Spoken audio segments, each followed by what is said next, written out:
Internal system. Introduction. Circulatory system. Blood. What happens when you get a cut on your body? Blood flows out. But what is blood? Blood is the fluid which flows in blood vessels. It transports substances like digested food from the small intestine to the other parts of the body. It carries oxygen from the lungs to the cells of the body. It also transports waste for removal from the body. How does the blood carry various substances? Blood is a liquid which has cells of various kinds suspended in it. The fluid part of the blood is called plasma. One type of cell is the red blood cell, RBC, which contains a red pigment called hemoglobin. Hemoglobin binds with oxygen and transports it to all parts of the body and ultimately all the cells. It will be difficult to provide oxygen efficiently to all the cells of the body without hemoglobin. The presence of hemoglobin makes blood appear red. The blood also has white blood cells, WBC, which fight against germs that may enter our body. Difference between breathing and respiration are tabulated.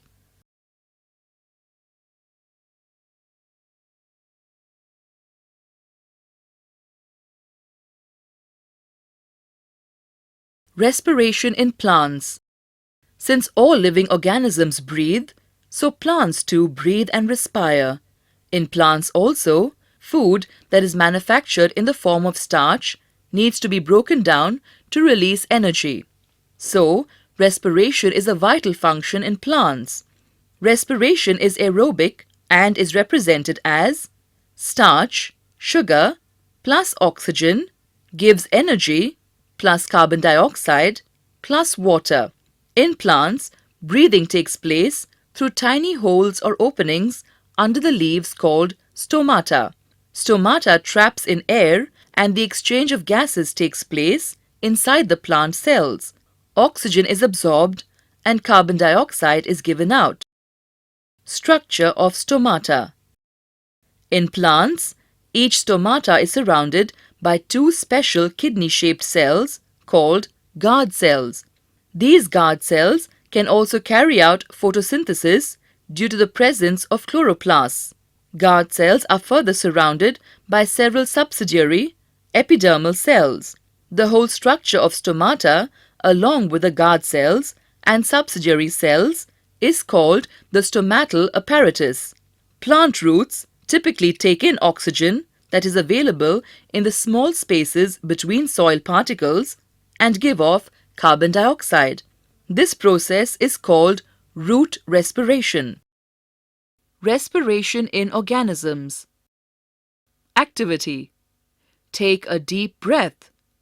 Measure the size of the chest with a measuring tape and record your observations.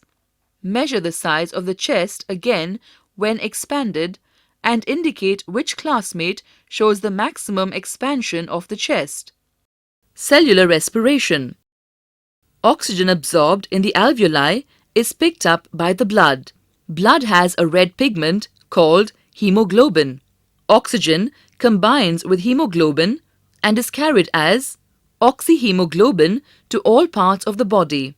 On the other hand, carbon dioxide is picked up from all the body parts and is transported by the blood to the lungs. Transport of substances. The following are some of the substances that need to be transported.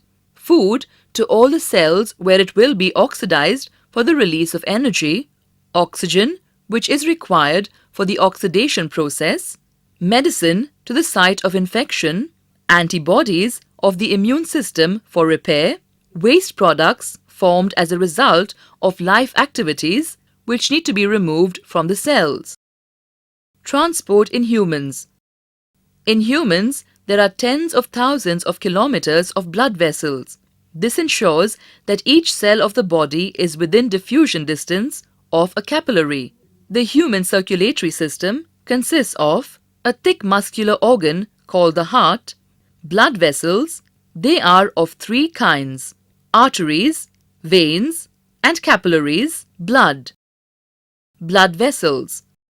Blood flows through our body in a complex system of tubes called blood vessels. There are three types of blood vessels: arteries, capillaries, and veins. Arteries carry oxygenated blood from our heart to the tissues and organs of our body.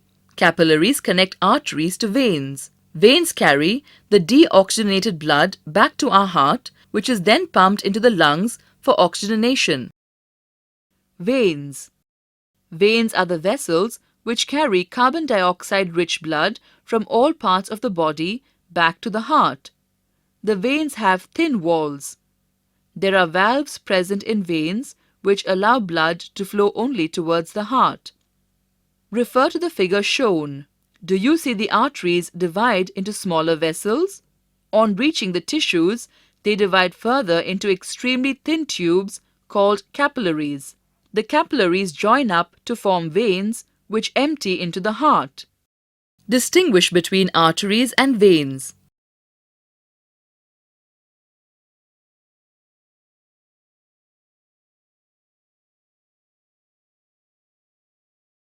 Capillaries. These are thin-walled blood vessels and form a network of extremely tiny blood vessels between arteries and veins. The walls of the capillaries are so thin that diffusion of gases and chemical substances takes place very easily. Fact: not all animals have red blood. The color of blood depends upon the type of pigment within the blood that transports oxygen from the lungs to the tissues. Earthworms, leeches, and insects have green blood. Starfish and many other invertebrates, animals without a backbone, have clear or yellowish blood. Lobsters and crabs have blue blood because it contains copper instead of iron. The blood. Blood is a connective tissue that runs through the entire body. It forms a medium through which nutrients, important gases, water and waste products are transported inside the organism. The blood flows in blood vessels, namely arteries, veins and capillaries. Blood constitutes about 8% of the body weight. An average male body has about 5 to 6 liters of blood. Blood consists of several cells suspended in a fluid called plasma, which is a straw-colored liquid. Components. Red blood cells. These are flat and disc-like in shape with a depression in the center. Red blood cells are manufactured in the marrow of bones.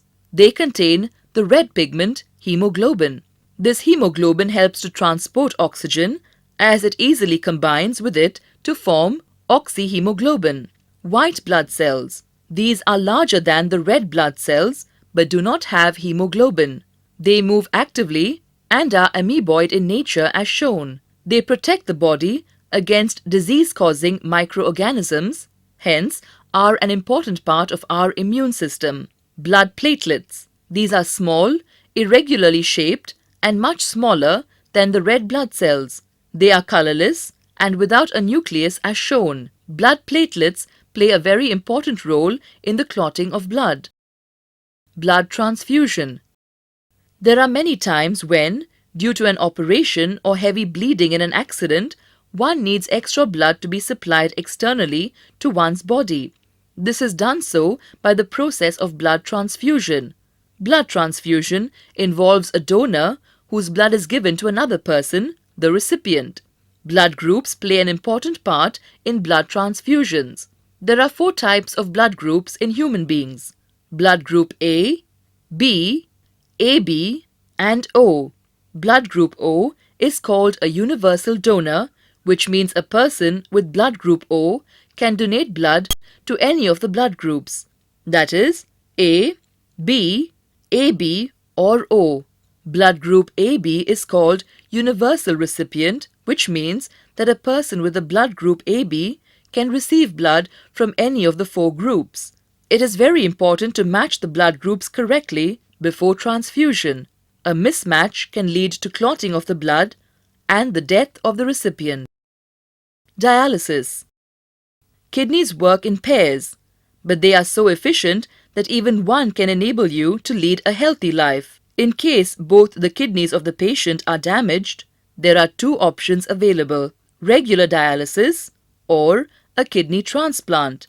Dialysis is a method for removing toxic substances from the blood when the kidneys are unable to do so. The dialysis machine is also called an artificial kidney.